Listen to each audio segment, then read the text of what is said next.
Ya, langsung mungkin ke Pak Henry. Tadi mau menanggapi atau kita bicara tadi mengenai sodetan gitu ya, sodetan Ciliwung gitu ya. Kan juga ada permasalahan tadi, masalah macam tadi juga masalah pembebasan lahan. Sudah ada juga yang sudah dibebaskan tapi belum bisa dieksekusi, belum bisa diapa-apain, jadi masih lahan kosong saja. Iya, kalau masalah lahan kosong memang kita yang sudah kita bebaskan sekarang kita punya program itu semuanya nanti kita gali, kita kali untuk bikin waduk retensi atau apa embung. Terus yang nggak bisa itu kendalanya itu kadang-kadang itu ada berapa bidang tanah yang belum bisa kita bebaskan.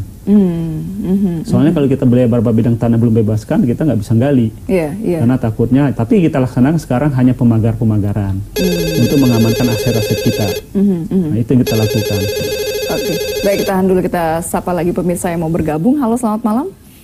Selamat malam. Ya, dengan siapa di mana, Pak? Sinyo di Depok.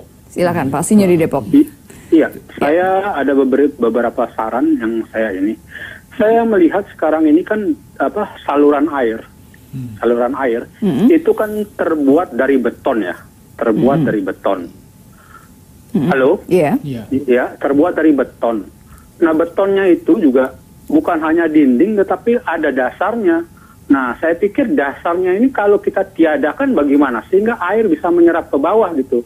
Tapi kalau di beton juga air mengalir. Nah, itulah yang membuat air tidak menyerap ke bawah gitu. Salah satunya itu. Dan perlu diperlebar gitu. Maksud saya perlu diperlebar dalam artian ada standar. Misalnya katakan lebarnya itu harus 2 meter misalnya. Itu satu.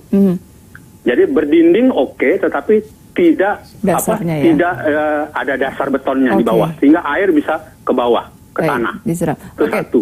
Ya, yang kedua? Ya, itu satu. Yang kedua, itu misalnya kan katakan kalau ada perumahan baru, bisa nggak dibuat satu katakan peraturan atau perda yang mengharuskan perumahan tersebut harus menyediakan katakan bak besar, ya, bak besar yang sebelum air itu keluar, ya, sebelum air itu keluar dari kompleks perumahan itu, dia tampung dulu di dalam kompleks perumahan itu, gitu loh. Nah, itu juga bisa mencegah air keluar atau masuk ke saluran air besar. Itu, terima kasih, Pak Sinyo. Oke, terima kasih telah bergabung sama kami. Terima kasih masukannya. Oke, siapa nih mau? Ini gini, kita itu kalau yang penanganan di lingkungan permukiman itu dua, air limbah dan penanganan air hujan. Kalau dua-duanya dicampur ini persoalan besar. Di luar musim penghujan ini air limbahnya yang luar biasa, apalagi yang ditampung ya kan.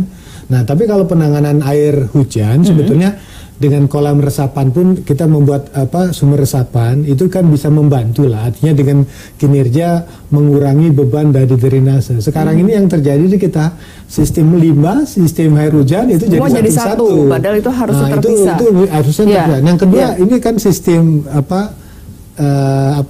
pola yang udah tercetak ya, solokan itu kan precast ya, itu kan praktis lah dalam penanganannya. Tapi saya kira untuk penanganan seperti ini tinggal mempertimbangkan saja pada persoalan solusi jangka pendek sama jangka panjang ya tuh. Ini urusan dari SDA nih. Ya, saya menanggapi itu. Memang beberapa masyarakat mempersoalkan tuh Pak Hendy ya.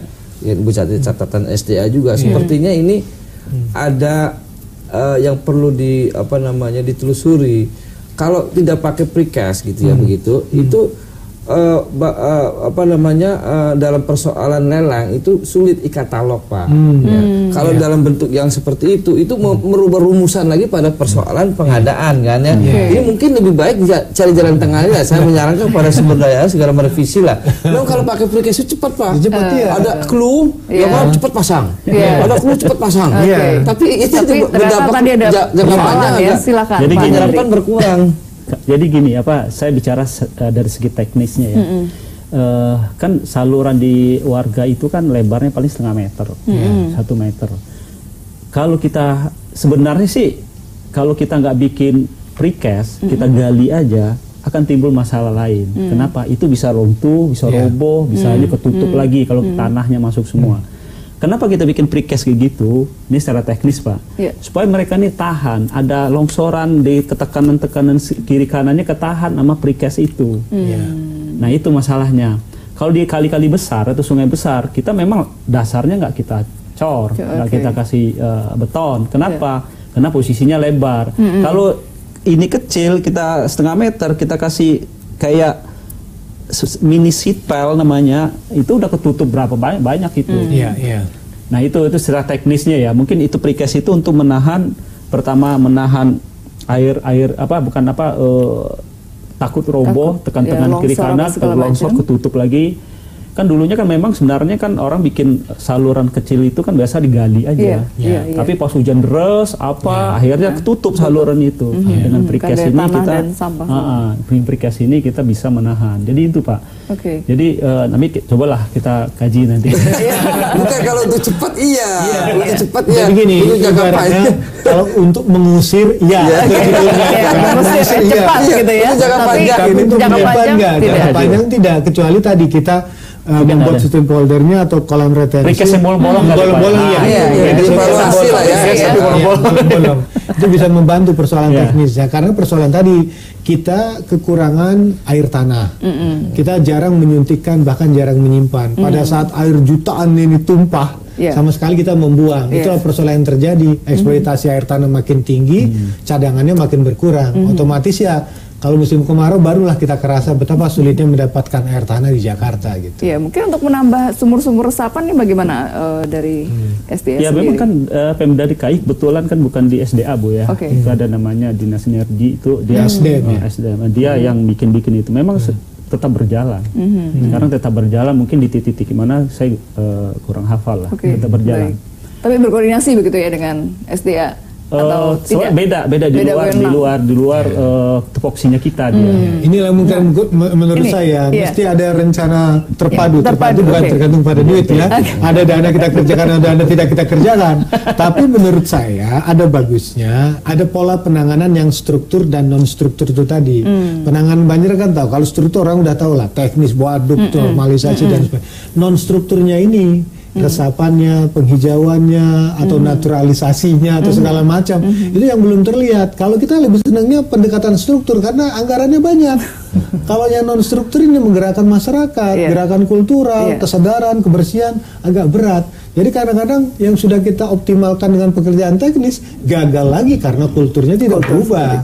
Jadi memang perlu diatur-atur lah nih Pak Sarip, nih anggarannya nih jangan teknis saja nih. Perlu diperhatikan aspek pemberdayaan, pembinaan masyarakat supaya kerasa lah, jangan sampai tadi sudah dikeruk, sudah diperhatikan. Contoh lah, mohon maaf ya, ketika tahun lalu saya mengatakan itu sungai bersih, itu pendekatan struktur, karena apa? Ada pasukan orange yang membersihkannya. Ketika sungai bersih, apakah kebiasaan membuang sampah berhenti? Tidak, jalan terus. Ya, tadi kulturnya tadi ya. Kulturnya belum. Iya betul, yang sekarang sedang